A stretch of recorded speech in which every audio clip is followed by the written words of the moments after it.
하나님의 말씀은 마가복음 3장 13절부터 19절까지를 교독하시겠습니다. 또 산에 오르사 자기의 원하는 자들을 부르시니 나아온지라 이에 뜰을 세우셨으니 이는 자기와 함께 있게 하시고 또 보내사 전도도 하며 귀신을 내어 쫓는 권세도 있게 하려 하심이로라. 이 12를 세우셨으니 시몬에게는 베드로란 이름을 더하셨고 또 세베대의 아들 야고보와 야고보의 형제 요한이니 이 둘에게는 보아너게 곧 우레의 아들이란 이름을 더하셨으며 또 안드레와 빌립과 바돌로메와 마테오와 도마와 알페의 아들 야고보와 및 다데오와 가나니 시몬이니 또 가룟 유다니 이는 예수를 탄 자로라. 아멘. 하나님께서 자기 형상을 따라서 그 모양대로 사람을 지으실 때 한 사람을 지으셨지만은 이제 그 사람이 본성에서 땅에 충만해지고 하나님은 그 가운데에서 사람을 통해서 자기 일 하신다고 성경은 말하고 있습니다.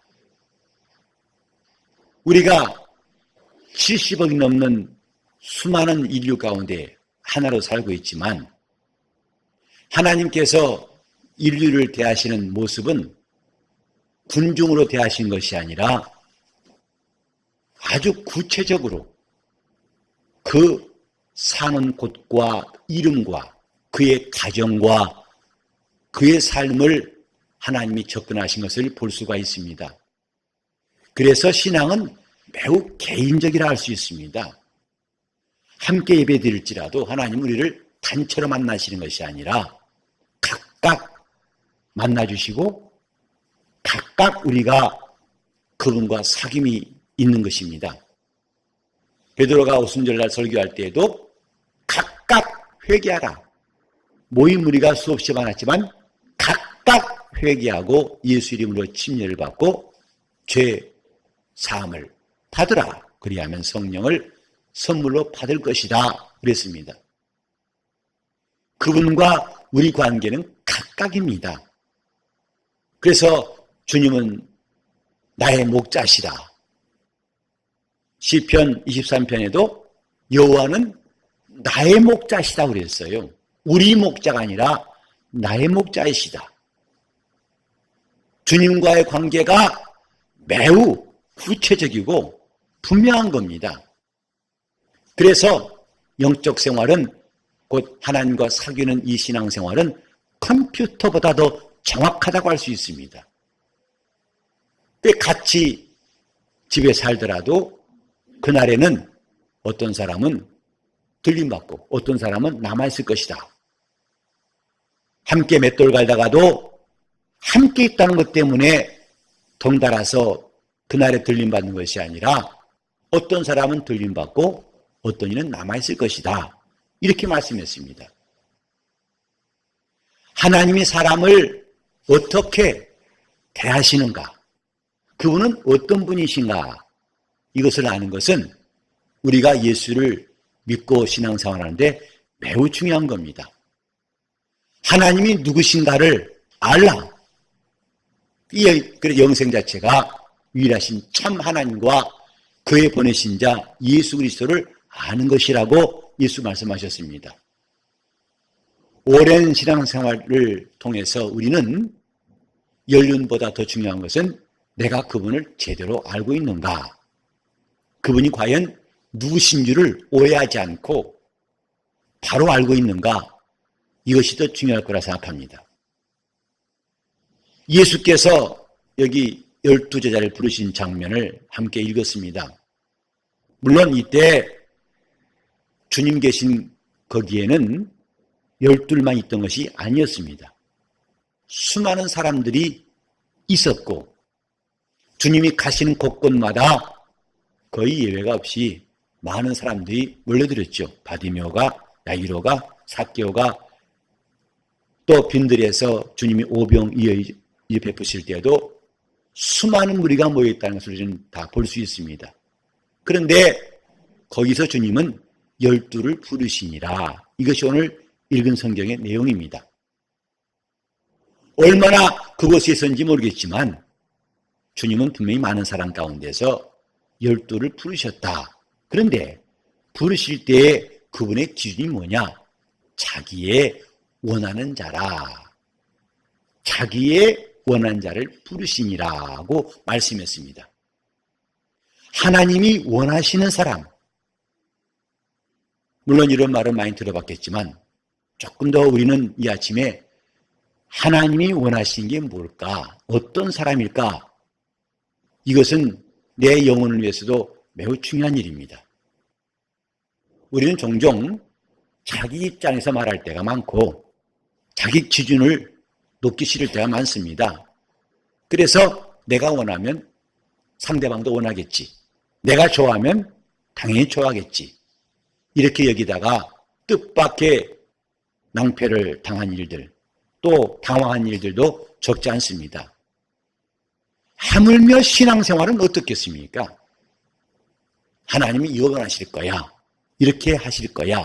라고 생각해서 한다면 우리는 더 많은 또 더 매우 중요하고도 안타까운 결과를 맞이할 수가 있습니다.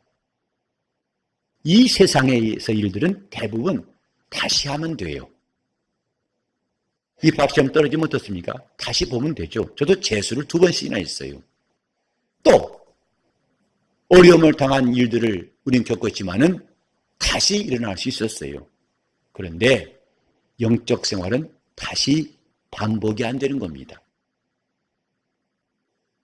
처음부터 다시 할 수 있는 게 없는 것.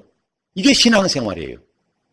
그래서 한 번 비침을 얻고 하늘은 살 맛보고 성령에 참여 안 받고 또 내세 능력을 경험한 사람이 고의로 주님을 떠나버리면 다시는 속전제사가 없다고 성경에 말합니다. 예수를 한 번 부인했다고 한 번은 다 그럴 수 있지. 3번 정도는 관계없을 것 같아. 3지 4째. 이게 안 통하는 것이 신앙생활이에요. 한 번 예수를 부인해버린 사람들은 다시 돌아올 길이 없습니다.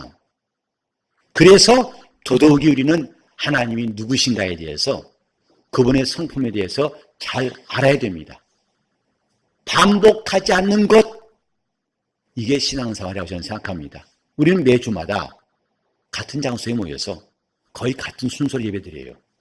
약간 찬송만 다르고 그 다음에 설교 제목만 다를 뿐입니다. 그래서 이제는 자기도 모르게 눈 감고도 그 다음 순서 뭐고 어떻게 할지 알 수 있습니다. 그래서 자칫하면 반복이다 이렇게 여기기 쉽겠지만은 신앙생활은 결코 반복이 아닙니다. 우리는 하나님 앞에서 이 사실을 깨닫고 내가 어떤 사람이 될 것인가에 대해서 매우 조심해야 됩니다. 하나님이 이 처음 하늘을 두신 다음에 어느 날 이 처음 하늘은 사라질 것이고 새 하늘이 올 것입니다. 다시는 이전 일들을 기억할 수 없는 때가 올 거예요. 다시 할 수 있는 것이 아닙니다. 영적 생활 결코 반복이 아닙니다. 그런 중요한 일이기 때문에 우리는 다른 실수는 몰라도 영적 생활에서 내가 하나님을 오해함으로 실수한 일은 대단히 조심해야 됩니다. 그래서 성경에 보면 하나님을 알자, 힘써 그를 알자, 또 내 백성이 지식이 없으므로 망하는도다 그랬습니다. 지우개로 지울 수 있는 것이 있고 지우개로 지워도 안 지워지는 글씨가 있죠. 마찬가지입니다. 육신에 있는 기간 동안은 우리가 마치 지우개를 갖고 있는 때 같아가지고 다시 할 수 있습니다만은 영적인 문제는 반복이 않는다는 것.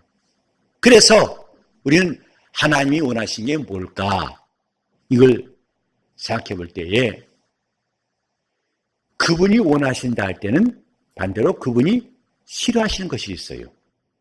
그 잠언에 보면 그분이 싫어하시는 것이 뭔가를 하나하나 조목조목 말씀해 놨고 구약과 신약을 공통적으로 관통하는 말씀이 뭐냐면 하나님은 교만한 자는 물리치시고 겸손한 자에게 은혜를 주신다는 말씀입니다. 다시 말해서 하나님은 교만한 자는 상대하지 않는다. 곧 원수처럼 대하신다 이 말이고, 하나님은 겸손한 자에게는 은혜를 베푸신다. 이것은 영원히 변치 않는 하나님의 약속이고 말씀이에요. 우리는 그렇다면 나는 과연 하나님이 원하시는 자일까? 아니면 정반대일까? 이건 중요한 문제죠. 시험에 합격했을까? 떨어졌을까? 매우 중요한 문제인 것처럼, 내가 사는 것과 죽는 것, 이 차이가 엄청난 것처럼 하나님이 원하신 사람일까 아닐까? 이건 매우 중요한 겁니다. 우리는 예수의 은혜를 입은 사람들이에요. 여기 모두 다 예수 그리스도의 은혜를 입은 사람, 구원받은 사람들이죠. 하나님께서 죄인을 구원하신 일은 차별이 없어요. 은혜를 베푸신 데는 차별이 없어요. 우리를 죄에서 용서하신 것은 차별이 없고, 하나님이 사랑하시는 것은 그 사랑은 차별이 없습니다. 곧 이전 사람이나 지금이나 이웃 사람이나 똑같이 하나님은 사랑하시는 거예요. 그래 포도원에 비유해서 볼 수 있듯이 아침 9시에 나가서 일꾼을 부르는 경우와 마침내 1시간 남겨놓고 부르는 사람이나 똑같이 품삯을 주시더라고 주님 말씀하셨죠. 이것은 그가 우리를 부르시는 은혜에 대해서 말씀하는 겁니다. 그런데 우리가 이렇게 하나님의 은혜는 차별이 없지만 그분이 차별하시는 것이 있다는 것을 여기서 알아야 됩니다. 하나님의 차별, 곧 그분이 원치 않은 자는 그가 부르시지 않습니다. 그분이 원하신 사람은 그가 불러서 자기와 함께 자기 일을 하게 하신 것입니다. 하나님이 원하신 사람, 그 하나님은 이 땅에 많은 인류가 있지만 히브리인을 택하셨고, 히브리인 가운데 하나님은 어느 날 아브라함의 가정을 부르셨어요. 그리고 아브라함을 택했을지라도 하나님이 그 가운데에서 이스마엘은 제하시고 이삭을 하나님이 고르셨습니다. 이삭을 골랐다고 해서 모든 자손을 다 고르신 것이 아니라 이삭의 자손 가운데서 하나님이 에서는 미워하시고 야곱은 사랑하시니라고 성경에 기록되었습니다. 그러면 야곱이 사랑받았다고 해서 12아들을 다 하나님이 고르신 것이 아니라 그 가운데서 유다에 대해서 관심을 가지셨고, 이렇게 우리가 마태복음 1장 1절부터 16절에 보면 하나님이 어떤 사람을 원하시는가를 잘 볼 수 있어요. 하나님이 사람들을 고르신다. 우리가 물건 고를 때에도 이것보다는 좋은 것 같으면 버리고 이걸 집죠. 하나님의 차별하심이 있다는 것, 우린 이것도 기억해야 됩니다. 골고루 누구나 다 죄에서 구원하시지만은 그분의 차별하심, 이것이 있습니다. 어떤 이는 말하기를 하나님은 평등하고 모두에게 공평하시다. 그래서 저 공산주의 마냥 있는 사람이나 없는 사람이나 똑같이 있는 사람을 빼앗아가지고 없는 사람 주시고, 그래서 그런 평등을 말하지만 사실은 정반대입니다. 곧 이 땅에서 말하는 분배와 하나님 평등은 같지는 않습니다. 오히려 하나님은 있는 자에게 더 있게 하시고 없는 자는 그 있는 것마저 빼앗아서 있는 자에게 주셨다고 달란트 비유에서 주님 말씀하셨어요. 그래서 이전에는 시작은 5달란트, 2달란트, 1달란트였습니다. 그러나 그 나중은 뭐냐면 11달란트와 4달란트와 제로. 이것이 하나님의 공평하심이에요. 무조건 나눠주는 게 아니라 그분의 차별하심에 대해서도 성경은 말씀하고 있습니다. 그래서 성경을 한쪽에 치우쳐보는 것은 매우 위험한 일입니다. 중요한 것을 놓칠 수 있어요. 하나님의 차별하심. 이 본문에도 수많은 무리가 주님 앞에 있지만은 주님은 자기의 원하는 자들을 부르시니라. 주님이 원하신 사람이 있어요. 우리가 사람을 만날 때에도 인간이라 어쩔 수 없이 만나면 괜히 반가운 사람이 있죠? 사실 교회가 나에게 준 것도 없어요. 근데 보면 기분이 좋아요. 산소 같은 사람들. 시원하죠? 반대로 괜히 기분 나쁜 사람이 있어요. 그래서 그 사람은 웬만하면 안 봤으면 좋겠다. 여러분, 목사도 그럴 경우가 있을 것 같아요? 없을 것 같아요? 솔직히 말해 있습니다. 근데 그렇게 하면 안 되는 거죠. 그래 목사 일하기 힘든 겁니다. 그래서 이렇게 예배할 때에도 아주 집중해서 말씀을 듣는 사람, 목사가 좋아하겠어요? 싫어하겠어요? 글로만 눈 가릴 수밖에 없어요. 근데 처음부터 눈 내리 깔고 자는 사람 보고 싶겠냐고요. 하지만 그도 안 봐서는 안 되는 게 목사의 일이에요.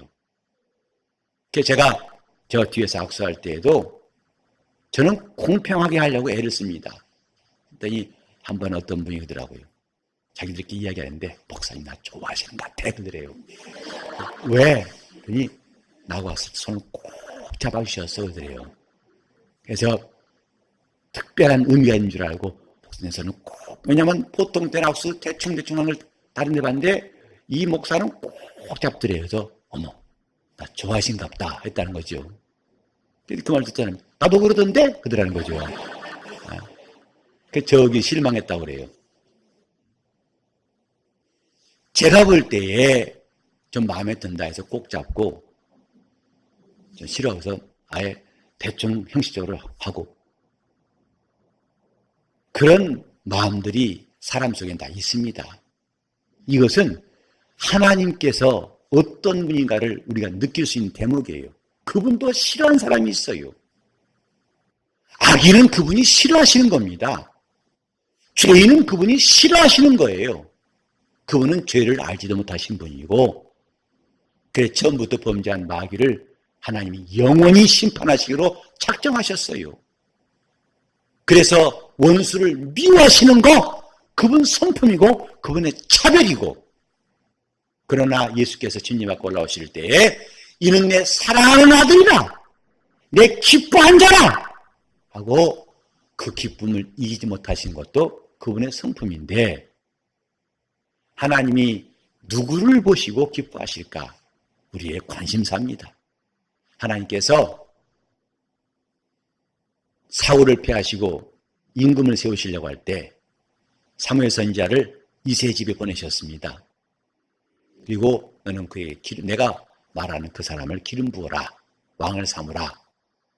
이때 이새가 자기 아들 7을 불러가지고 하나씩 사무엘 앞에 지나가게 만들었습니다. 첫째가 지나가니까 사무엘 마음이 감동이 돼서 이야 주님 이 사람입니까? 하고 말했을 때 아니다 하셨습니다. 너는 그 체구와 용모를 보지 말라. 하나님은 외모로 사람을 취하지 아니하시고 중심을 보느니라. 아 그래요? 접었습니다. 둘째가 지나갑니다. 이 사람입니까? 아니다. 마침내 7명이 다 지나가도 없어요. 사무엘이 묻습니다. 또 아들이 있느냐? 그때 이새가 하는 말이 하나 있긴 있는데 지금 들에 장치고 있습니다. 그러니까 다윗은 예선전에도 못 올라온 사람이었어요. 아버지가 사무엘 선지자에게 자식들을 보일 때 예선에도 못 낀 사람. 근데 사무엘이 부르라니까 불러왔어요. 사무엘 앞에 다윗이 서는 순간에 하나님이 감동하십니다. 이는 내 마음에 합한 사람이다. 마음에 든 사람이다. 저에게서 내 뜻을 이룰 것이다. 내가 이새 아들 다윗을 보니 내 마음에 합한 사람이다. 하나님이 공평하신 분이라고 그는 동일하게 은혜 베푸신 분이라고 여러분 알고 있습니다마는 그가 자기의 나라를 위해서 주님이 일을 위해서는 그분이 사람을 고르신다는 거, 이것 또한 사실입니다.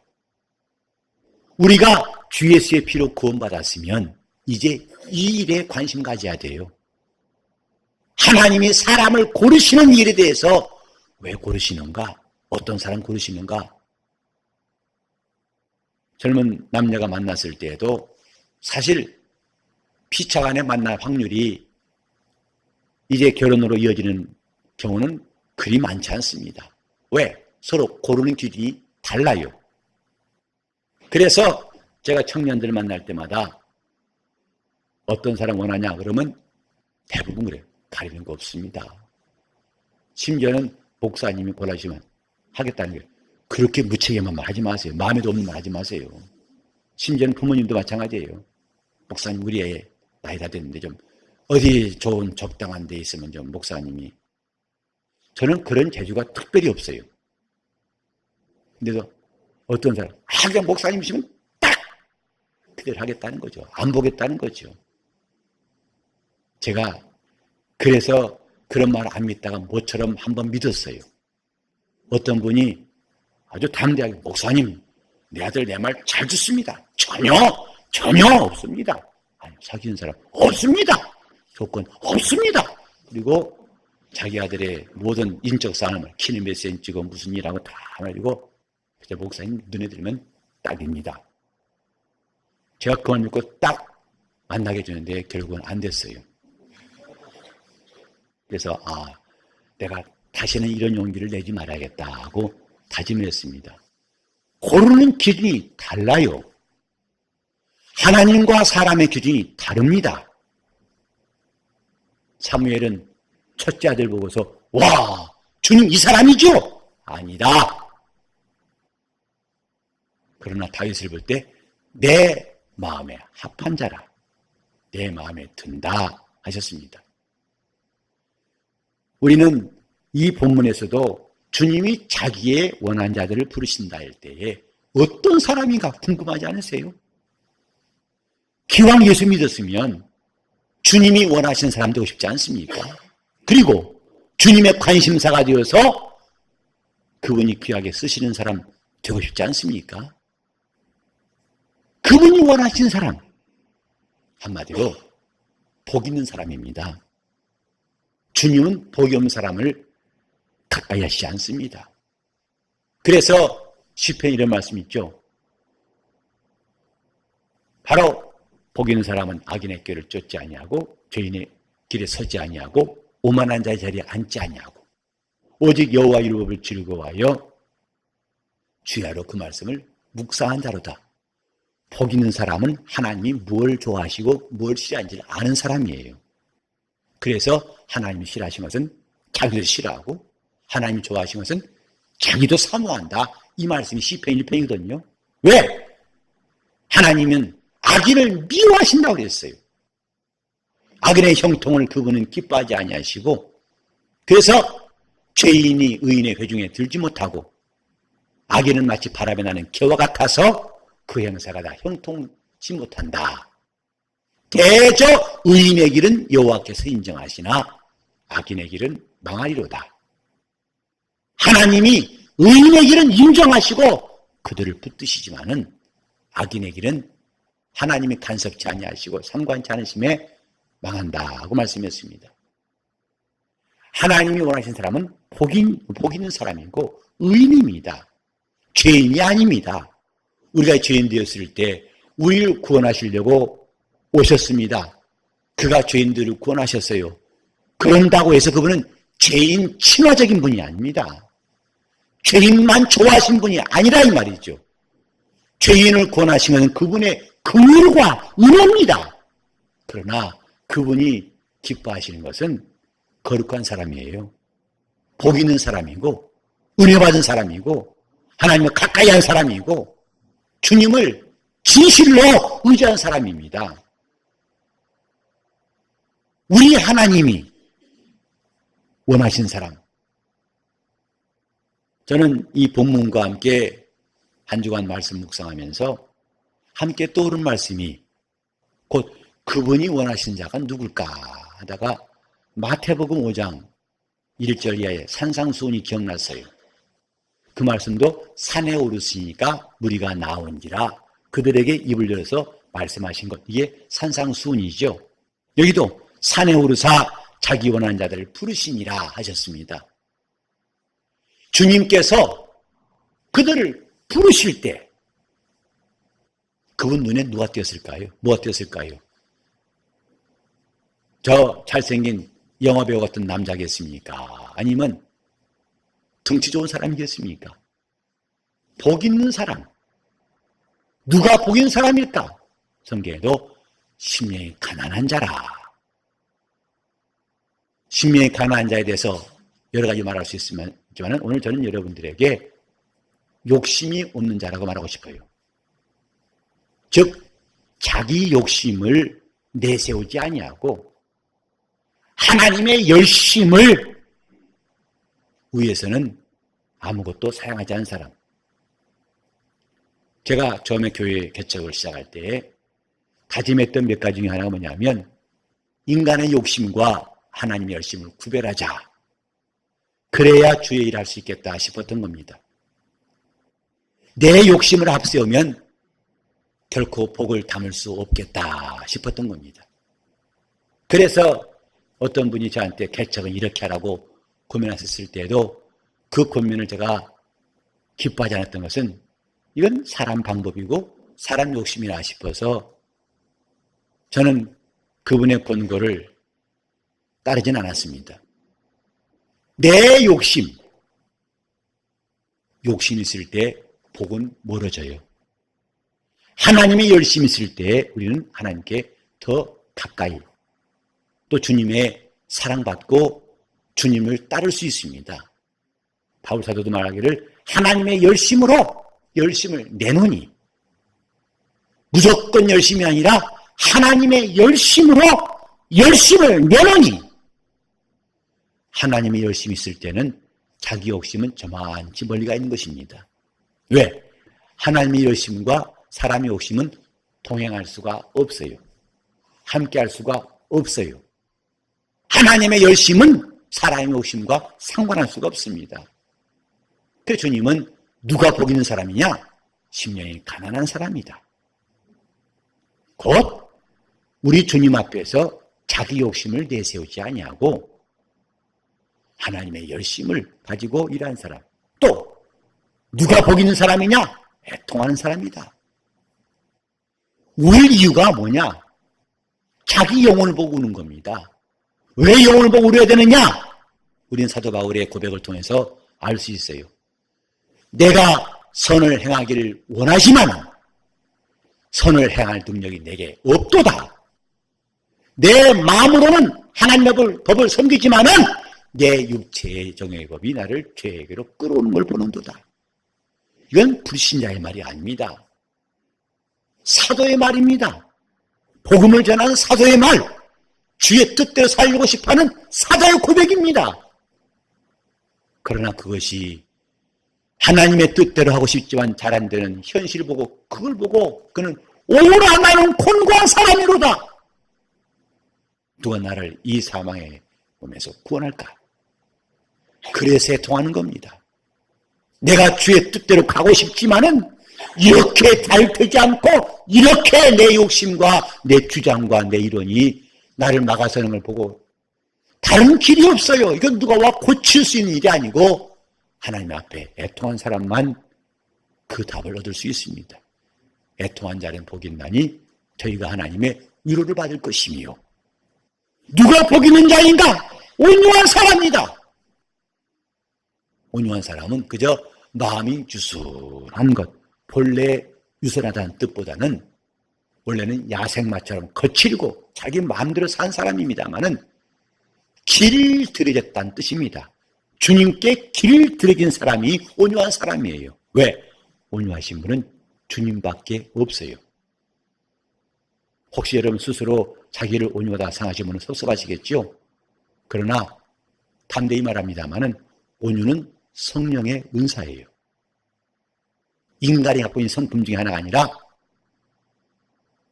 오래 참음과 자비와 양성, 사랑과 희락과 화평, 이 모든 일을 통해서 온유함도 성령으로 말미암아 우리에게 주신 그분의 성품입니다. 그래서 누가 복 있는 자인가? 온유한 사람이 복이 있다. 누가 복 있는 사람인가? 의에 줄이고 목마른 사람이다. 자네는 무엇보다도 의에 줄이고 하나님의 의를 사모하고 또 그를 위해 핍박받는 것을 기뻐하고 또 화평케 한 일을 한 사람, 누가 자기에게 칭찬도 안 했지만 부지런히 하나님과 원수된 이웃들을 화목시킨 일에 정신없는 사람, 이 사람이 화평케 한 사람, 이 사람이 복 있는 사람. 주님은 이런 사람들을 원하신다 이 말이에요. 예, 새해가 되어가지고 서로 많이 축복하시죠? 새해 복 많이 받으세요. 우리는 한번 이렇게 봅시다. 새해 주님이 원하신 사람 되세요. 바꿔서 해볼까요? 새해 복 많이 받으세요. 주님이 원하신 사람, 그게 복 있는 사람이에요. 주님은 그 사람이 복을 받을 만한 글씨인가 아닌가에 관심이 있습니다. 주님께서 잠깐 동안 보시는 그분의 순간적인 판단이 아니라 주님은 길게 아브라함에게 보는 것처럼 40년 동안 살피시고 그분은 아브라함을 인정하시고 야곱도 인정하시고 이스라엘이 광야 40년도 인정하시고 마침내 합당한 사람들이 가나안 땅 들어가게 하셨죠. 하나님의 판단은 인간의 판단처럼 순간적이고 감정적이지 않습니다. 그분이 복 있다 할 때는 그 사람이 감당할 그릇, 곧 하나님 보실 때에도 이는 복을 담을 만한 그릇이다. 이런 사람이라고 하나님 여기실 때에 그가 원하시고 그들을 부르시는 겁니다. 우리는 무조건 주여 나를 불러주셔서 내가 주의 음성을 듣고 따라하겠습니다. 내가 재촉한다고 우긴다고 해서 도우시는 것이 아니라 내가 복 있는 사람이 될 때 그분은 우리를 원하시고 우리를 다 불러주실 것입니다. 우린 새해 주님이 원하신 사람으로 시작합시다. 주님이 원하신 사람으로 새해를 연다면 우린 진정으로 하나님이 사랑하시고 원하신 사람으로 귀하게 쓰임받을 것입니다. 주님이 원하신 사람! 저는 새해 첫 주일에 무슨 말씀을 전할 것인가? 이게 새해 피워도 성령 쫓아 행하라 입니다마는 무슨 말씀일까? 시작을 어떻게 할 것인가? 하나님이 원하신 사람이 되어서 시작하자 하는 마음으로 온 교회 성도들이 하나님이 원하신 사람으로 하나도 빠짐없이 다 그렇게 시작할 수 있기를 예수 이름으로 축원합니다. 내 가정 하나님이 원하시는 가정이 되고 내 심령 하나님이 꼭 부르고 싶어서 그분이 놓칠 수 없고 빠뜨릴 수 없는 사람 될 수 있도록 우리 교회가 주님이 원하시는 교회가 되어서 한 해 동안도 성령이 많은 역사 있도록 우리 모두가 사모하며 새해를 시작할 수 있도록 하시기를 예수 이름으로 축원합니다. 기도하실 때 주님 내 영혼 주님이 원하시는 사람 꼭 되게 해달라고 복 있는 사람이 꼭 되게 해달라고 복받으란 말이 덕담이 아니라 실제로 주님이 원하시는 영적인 사람 신뢰한 사람 될 수 있도록 통성으로 기도하시겠습니다. 하나님 아버지 나라의 대통령으로부터 부름받은 것도 귀한 일이라고 사람들이 사모하건만 우리는 주님이 부르시는 이 영광을 사모하는 사람이 되게 하여 주시옵소서. 원하신 자들을 부르시니라 하셨사오니 새해 첫날부터 우리 주님이 원하신 자로 내가 그분의 지명받은 사람으로 시작할 수 있도록 도와주시옵소서. 그 많은 사람 가운데 아브라함과 그 자손 가운데에서 마침내 그리스도가 나신 것이 성경에 기록되었사오니 이렇게 주님께로부터 부름받은 주님이 원하신 사람으로 살고 싶은 마음들이 오늘 우리 모두에게 가득하게 도와주시옵시고 그래서 비록 작은 일부터라도 하나님이 부르신 줄 믿고 순종하게 도와주시옵시고 주님 앞에 열심을 내고 자기 욕심을 버리고 주를 따르게 도와주시옵시고 시냇가에 심긴 나무처럼 복 있는 사람들이 다 되게 하여 주옵소서. 복이 덕담이 아니라 하나님이 원하시는 영적 요소인 사람임을 알게 도와주시옵시고 우리 모두 신령한 복을 사모하고 새해 첫날 첫 시간부터 주님이 원하시는 사람 다 되게 하여 주시옵소서. 예수 이름 받들어 기도 올리옵나이다.